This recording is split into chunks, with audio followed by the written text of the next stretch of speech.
it dawned on me that I was enjoying every single step that I was taking. Today at age 50, I can run 2 miles faster than 98% of the college kids of America. I'm stronger than I was a quarter of a century ago.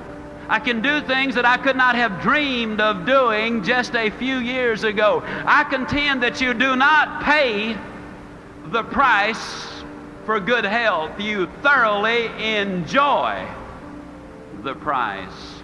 You pay the price.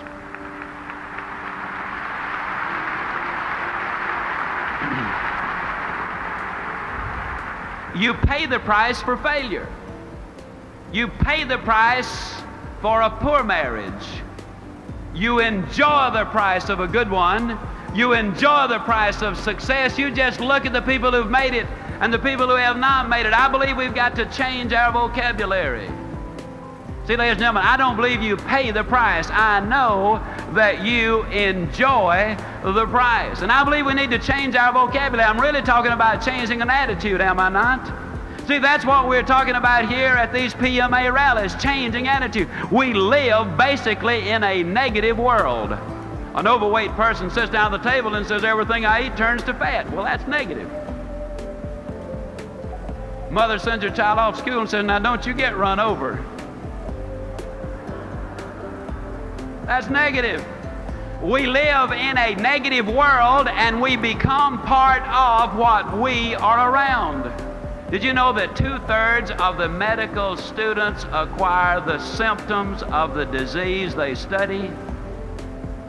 Common cold. We know that if we get medical treatment that the average life of a cold is a week. If we don't get the medical treatment, the average life of a cold is 7 days. They don't know what causes the cold, they don't know what cures it, but they do know who gets it. The odds are over 10 to 1 that when you get the cold, it's because you're emotionally depressed. You've got stinking thinking, which if it continues long enough will lead to hardening of the attitudes. You become part of what you're around. Classic case. You take a southern boy or girl and send them up north, and in a matter of months they'll pick up an accent. You've noticed it. Or you can take a northern boy or girl and send them down south, and in a matter of months we'll have them talking normally. You become part of what you're around. What can we do? Well, let me give you another classic case. Reported in the July 1976 issue of Success Unlimited magazine, in Israel, there were a large number of immigrants from the Orient and a large number of immigrants from Europe arrived at about the same time. They did an IQ evaluation on both groups. The average IQ of the children from the Orient was 85. The average IQ of the children from Europe was 105. On the surface, it appears that the European Jewish children were a little smarter. But they put all of these kids together in the kibbutz, where the direction is positive, where the input is you can do it, where the dedication is complete, where the build-up, the motivation, the drive, the direction is fantastic. And 4 years later, the average IQ was exactly the same thing. 115. You can change. You can grow. The greatest message I could ever give to you is that one simple thing. Yes, you can grow. I say it with all of my heart. I know in my mind that man was designed for accomplishment, that he's engineered for success, that he is endowed with the seeds of greatness. You can start from where you are with what you've got. And so long as you build on a moral foundation, I believe you can get anything you really want if you'll just help enough other people get what they want. I'm going to share a story with you. I think it's the greatest story that I've heard in my lifetime. The story goes back nearly 13 years. I was speaking in Kansas City. And there I met a man. His name is Bernie Lofchick. He's more than a friend. He's a brother. He's in the audience right over here. Bernie Lofchick told me, stand up, Brother Bern. Bernie Lofchick told me this story. He said, Zig, when our son was born, our joy knew no bounds. Because we already had our 2 daughters, now we had our son. The family was complete, but he said it wasn't long before we knew something was wrong, because his head hung too limply on the right side of his body, but the family doctor said he would outgrow it. We knew better, so we took him to a specialist. The specialist diagnosed his condition as a reverse of club's feet and treated him for that, but he said, we knew, Zig, it was more serious. We took him to one of Canada's top specialists, and after an exhaustive examination, this specialist said, this little boy is a spastic. He has cerebral palsy. He's never going to be able to walk or talk or count to 10.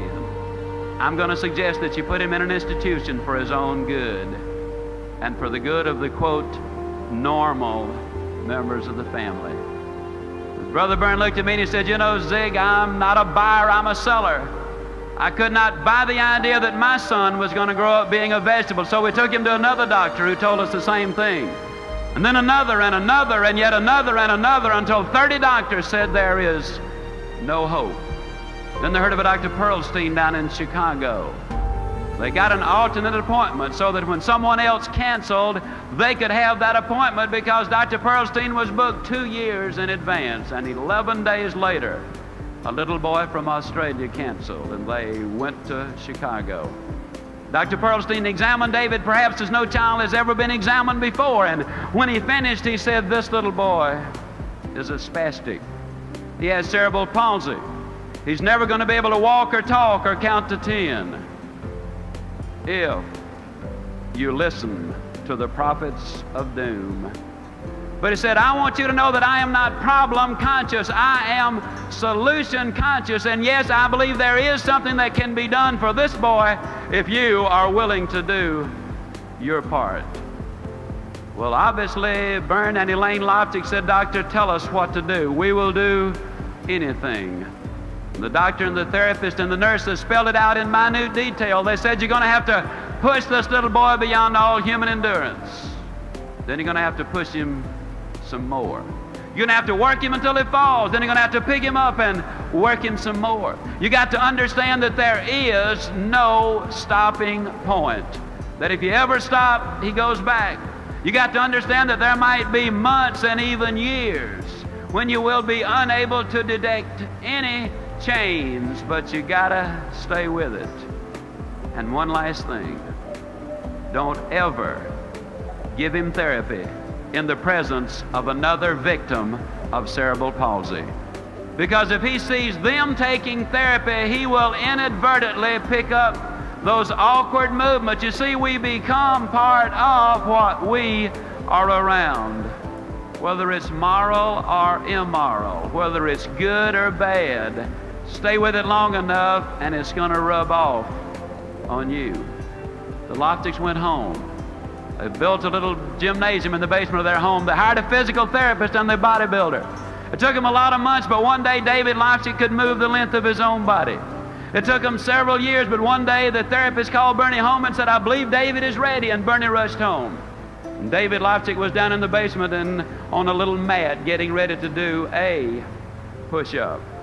As that little body started to rise into the air, the emotional and physical exertion was so great there wasn't a dry inch of skin on that little body.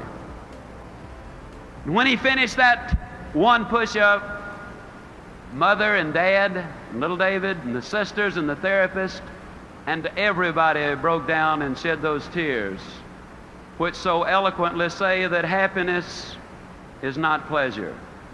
Happiness is victory. And the story, ladies and gentlemen, is even more remarkable when we know that one of America's leading universities had examined this little boy and said there are no motor connections to the right side of his body. He has no sense of balance. He will have extreme difficulty even being able to walk and stand straight. He'll never be able to swim or skate or ride a bicycle. On October the 23rd, 1971, my wife and I had the privilege of flying to Winnipeg, Canada to attend the bar mitzvah of little David Loftus.